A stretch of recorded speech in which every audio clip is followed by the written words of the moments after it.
Coming up, shots fired at the White House Correspondents' Dinner. What we know next. And your speed limit could be speeding up soon on Iowa's rural highways.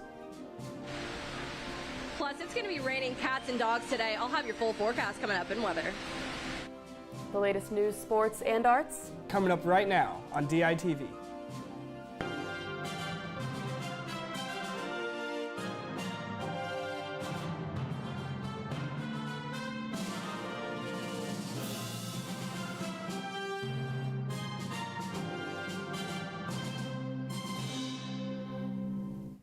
Good morning, live from Iowa City. It's Monday, April 27th. I'm Kate Vernon. And I'm Ryan Lynch. And Ryan, it's been pretty warm lately, but today it looks like we're going to have some severe weather, and we have Kayla Smith is joining us live outside with an update on today's forecast.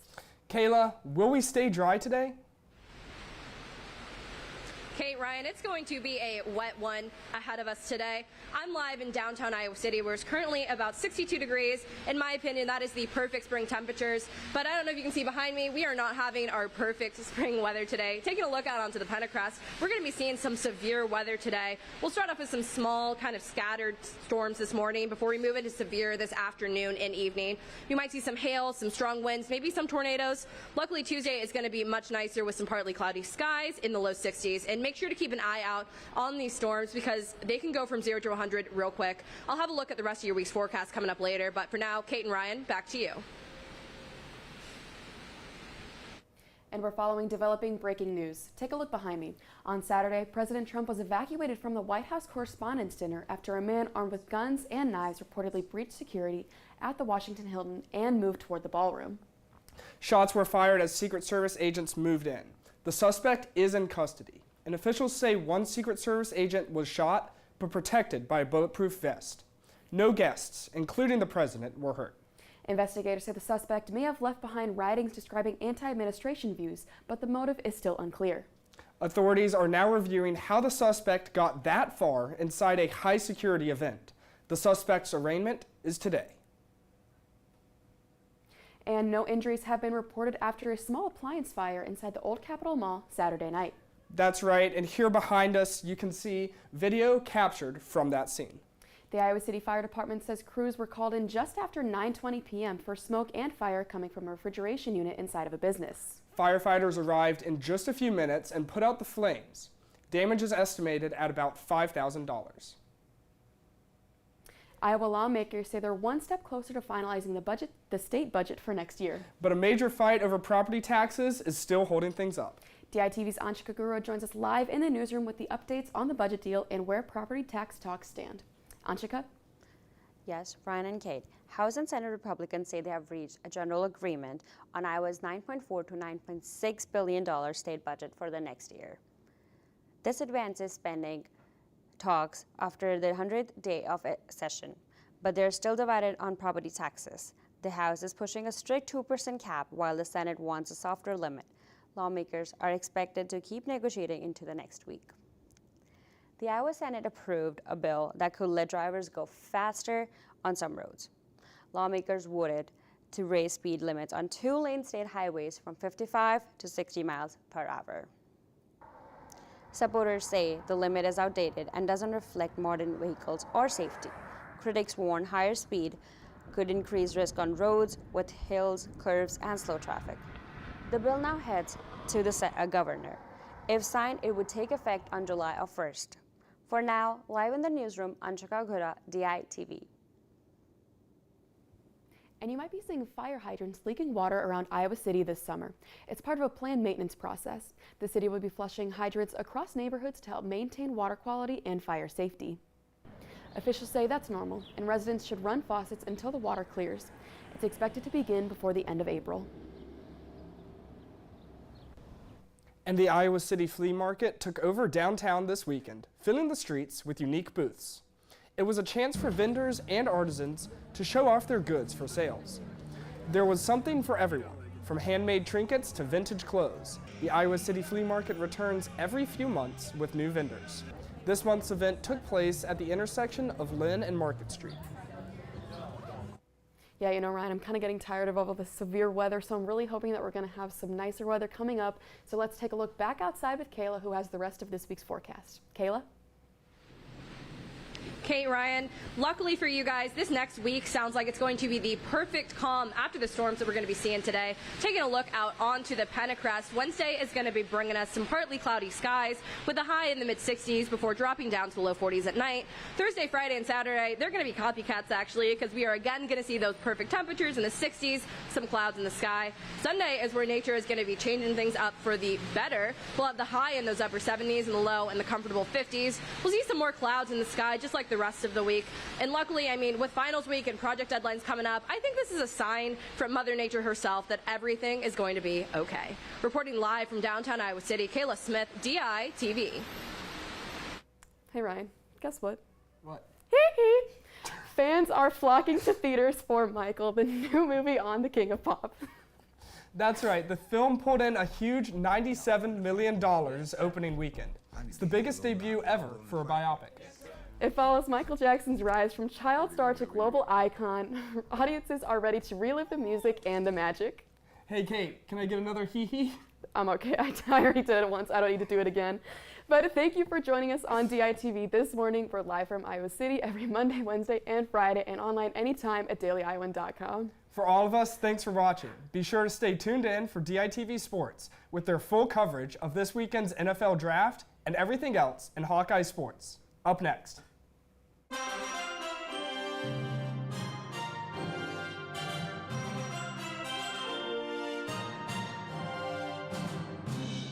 Hi, my name is Mackenzie Caligiuri, and I graduated in 2019, and I'm currently the marketing manager at a nonprofit headquartered in Cedar Rapids. And I'm Anthony Caligiuri. I also graduated in 2019, and currently I'm the director of video services at a public relations firm in West Des Moines, Iowa. And I served as DITV news director from 2018 to 2019. You know, you really can't beat the real-world experience you'll get while working at DITV. From the state-of-the-art equipment to producing a show, it's really second to none.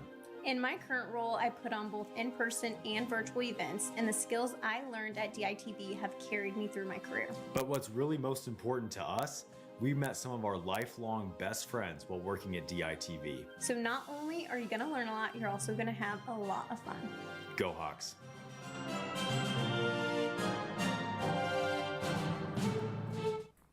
Hello and welcome to DITV Sports. Plenty has happened over the past weekend in Hawkeye athletics, especially in the football realm, and our team will bring you all of the coverage this morning. To start us off, on Saturday, the Iowa football team hosted their annual open spring practice. DITV's Cole Krieger and I were in attendance to witness the impending quarterback battle and Iowa's newest emerging star. Fans packed inside Kinnick Stadium to see the Iowa football team back in action for spring practice. One of the biggest questions fans are asking is who is going to be the next starting quarterback for the Iowa Hawkeyes. This battle falls between junior Hank Brown and sophomore Jeremy Hecklinski. Kirk Ferentz rotated both Brown and Hecklinski in and out of action at spring practice, and it's safe to say both didn't wildly impress. Brown put up a slightly better showing with a little better accuracy, but it's important to remember this is just one look. I think we're gaining ground. There's some things that give you some room for optimism, reason for optimism. Overall, Brown tends to play more within the offense, while Hecklinski is described as an aggressive, high-risk gunslinger. Ferentz's biggest value in a quarterback is... And ultimately, it's just about moving the team. You know, does the team, follow the lead? And right now, the team believes that both quarterbacks are fit for the role. They're both doing a good job pushing the ball down the field and giving us chances to go make plays. They've been slinging it, and I feel like we could be very explosive this year. For now, the answer to who is the starting quarterback will most likely linger to the fall. We'll just play it as it unfolds. Once you get the game action, I think you start to get a little better feel for how it's going to go. Well, Cole, while the quarterback battle still remains up in the air, one tight end has surely impressed this spring. That's right, Morgan, and Iowa fans are going to have to remember the name DJ Vanami. The Iowa tight end pedigree is endless with loads of NFL talent to come by. And now in 2026, Iowa's newest emerging star has been making waves on the field. After walking on in 2024, Vanami ended his 2025 campaign campaign earning freshman All-American honors with back-to-back 90-yard-plus games, including 147 yards and a touchdown in the ReliaQuest Bowl. He's really more confident than he was a year ago. We saw him developing. I think we gave him a scholarship after spring ball last year, if I remember correctly. So you think about that, he just earned a scholarship 12 months ago, and he's on a really good path right now. And just he's got a great attitude every day. And Vonami will be joined by a deep tight end room, including fifth-year senior Addison Ostrenga, who's coming off a torn Achilles last fall. Ostrenga has been with Vonami every step of the way, helping him grow on and off the field. I feel like his leadership, I mean, he's always in every single meeting. He's watching film before the meeting even starts. I mean, just the discipline that he has and just everyone else in the room being able to see it, it's really nice to just try and emulate it and just continuously grow on. But what has stood out about Vonami is his versatility as an athlete, as you can find him lined up on the line, off the line, and in the slot, making him a versatile weapon in the offense. Yeah, I'd say we've been doing a lot more of that this spring, a lot more 12 personnel, just trying to balance out the offense, really. Well, Morgan, we certainly know how deep the well runs of tight ends that come through this program make it to the NFL, and DJ Vonami looks to be the next great tight end to run into the end zone here at Kinnick Stadium. You're exactly right, Cole. It will be super exciting to see all the new faces that Iowa gained in the offseason come fall. From Kinnick Stadium, I'm Morgan Burhans. And I'm Cole Krieger, DITV Sports. And one of the most special moments to come out of the spring practice was when one of the most beloved Hawkeyes, Caden Weegan, heard his name get called in the NFL draft. The wide receiver was the 131st overall pick in the draft and will keep the black and gold, but this time as a Pittsburgh Steeler. This happened right in the middle of practice and made fans, coaches, and players stop and cheer on the former Hawkeye. Here are his former teammates' reactions. Oh man, that was a great moment. It was a great moment to share with the guys, especially just to see him get drafted. Man, that was a great feeling. You know, just being with him every single day and seeing him live out his dreams. I'm proud of him. I'm happy for him. That was awesome. The dude deserves it. So happy for him, and he's going to be a game changer for sure wherever they put him. 54 punts for 954 yards during his time at Iowa. He also racked up a number of accolades, including a first-team All-Big Ten selection and a consensus pick for All-American in 2025. He led the nation in total punt and kickoff returns and posted many iconic returns in his time. And on the topic of the NFL draft, Iowa set a school record with 7 total players selected across the 3-day event. DITV's Ryan Paris and Cole Krieger are standing by to break down all 7 players and the 4 who've been signed as undrafted free agents. Yeah, thanks for that, Morgan. Well, Cole, let's get right into it. There are 7 players drafted in awesome time. We'll start out with one that means a lot to me as a Bears fan. Center for Iowa, Logan Jones. He's got all these kind of accolades: Remington Trophy, Joe Moore Award, 2-time first-team All-Big Ten, and unanimous All-American. What do you make of the pick? I love the pick for this. I thought it was a bit of a reach for the Bears, but definitely a position of need. You know, they signed Garrett Bradbury in the offseason. Logan Jones, similar build to Garrett Bradbury. I think that he'll be a day 1 starter for the Bears. I know I was very upset. I thought the Vikings would take him maybe in the 2nd or 3rd round. Like I said, I project him to be the starter day 1. And get this, Ryan. Lifetime supply of Heinz ketchup for Logan Jones for being the 57th overall pick in this year's draft in Pittsburgh. Absolutely. I mean, he's going to be competing for that starting job. Garrett Bradbury brought in to replace Drew Dahlman with a shock retirement. So Logan Jones gets that opportunity to make an impact on day 1. And obviously, when you pick someone at round 2, pick 57, that's the impact you're hoping for. Absolutely. All right, let's move on to the next pick now. Another offensive lineman for Iowa. That's going to be a common theme that we're going to see today. Jennings Dunker goes at pick 96, just before the triple digits to the Pittsburgh Steelers. Yeah, he fell a little bit. I expected him to go before Logan Jones. He was higher on PFF's big board, and I projected him to be maybe a backup or maybe even a starter. I think he's going to compete for the starting job in Pittsburgh. Their offensive line has been in the works for a while now, and I think that Jennings Dunker will fit perfectly in Pittsburgh. Yeah, he played tackle for the Hawkeyes, but the Steelers spent their 2023 and 2024 first-rounders on tackles, so obviously projecting a move inside to guard where there's a bit less competition there. So Dunker certainly could still be an impact player there. And a little undersized for the tackle position in the NFL, standing at just about 6'3", a bit of a smaller guy, so I believe he'll move into guard like you said. And then sticking with the Steelers, we'll move on to the 3rd pick in the draft for the Hawkeyes. Learned a little bit about him already. It's Caden Weegan at pick 121 in round 4. Absolutely, and this was a bit of a shock for me. Like you said, drafted at the open spring practice. I thought this was a bit of a reach by Pittsburgh. I thought he could go in maybe the 6th or 7th round, but drafted all the way up in the 4th round. Remember, just kind of a return guy Caden Weegan is. Yeah, I mean, he's going to be a gadget guy, an impact player for this team. It kind of just depends how they use him. Interesting to note is that in the 7th round, the Steelers also picked another player very similar to Weegan in Army's Eli Heidenreich. So that's going to be interesting to see kind of how those two match up. Heidenreich has a very similar skill set to Weegan, see if they play the same role on the field. But then going over to another offensive lineman, that's going to be Bo Stevens, selected by the Seattle Seahawks in the 5th round, pick 148, first-team All-American, Joe Moore Award winner, a part of that offense. Like, get this, in 2024, all 5 of Iowa's offensive linemen are now on NFL rosters, and he joins former teammate Mason Richmond. Yeah, the Seahawks used a first-round pick on a guard last season, so one of those guard spots out of the way. Anthony Bradford is their other starting guard. Not exactly the most prestigious draft selection. He was a mid-round pick a couple of years back, so definitely an opportunity for Stevens again. Start off as a backup guard, but could find some playing time throughout the season.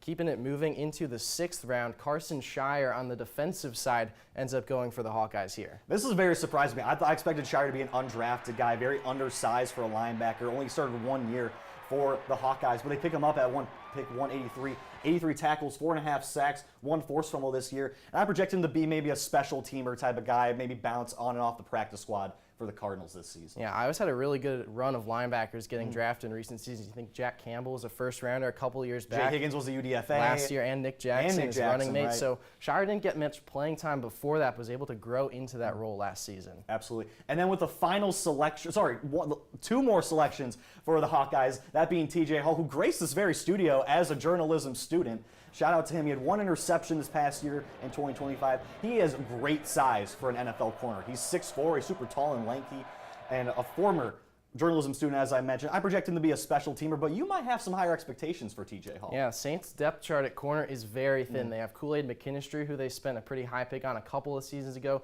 Quincy Riley was a rookie last year, and then a veteran in Isaac Yadam. Outside of that, TJ Hall's got a real chance to make an impact. He's listed as their 4th-string corner on day 1, and as a rookie, you're probably going to see the field because injuries happen in the NFL, so definitely expect to see TJ Hall on the field this season. And our final Hawkeye that was selected was Max Llewellyn, going to the Miami Dolphins at pick 238. He had 2 forced fumbles and 12 career sacks as a Hawkeye.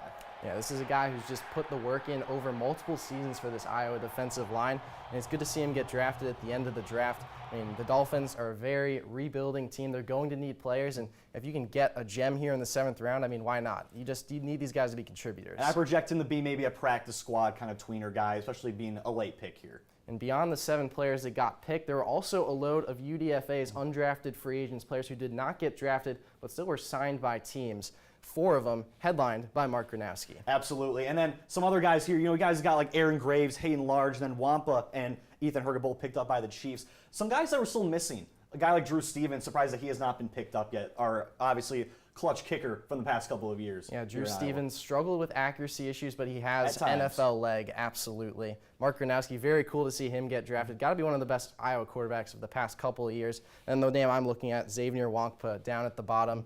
Guy who had a 5-star pedigree, so he has that NFL ability they projected. Didn't fully put it together in college, but definitely an opportunity to make some noise. Absolutely. All right, well, that is a look at every single player on the Iowa draft boards and the UDFAs that have gotten signed so far. Back to Morgan.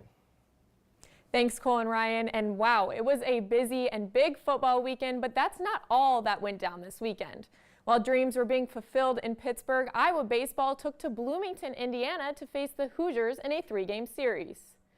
The Hawkeyes played fantastic in all aspects each day, sweeping Indiana by a combined score of 25-8 in all 3 games. They made some strides in the Big Ten standings this weekend as well, bumping up from 10th to 7th in the conference. Only the top 12 teams make the Big Ten tournament. But things fell the opposite direction for the Iowa softball team as it was swept by the 4th-ranked Nebraska Cornhuskers this past weekend. The Cornhuskers wasted no time against the Hawkeyes, defeating them 9-1 in 6 innings in the first game of the series. In Game 2, Iowa managed to push a full 7-inning game, but still fell in the end 5-2. Then on Saturday, Nebraska completely swept the Hawkeyes, sending them back to Iowa City in a 5-inning, 13-0 shutout. The Hawkeyes will get a brief break from conference play as they face Northern Illinois on Wednesday. But in brighter news, Iowa track and field team swept the team titles at the 2026 Drake Relays on Saturday. The men finished with 40 points while the women finished with 37. Together, the Hawkeyes won 6 out of the 10 scored relays. The women now have won back-to-back Drake Relay Cup titles, while this is the first time the men have won since 2022. Well, certainly there's a lot going on Hawkeye sports, and we cannot wait to keep you guys updated on Wednesday. For all of us, thank you so much for joining us, and we'll see you then.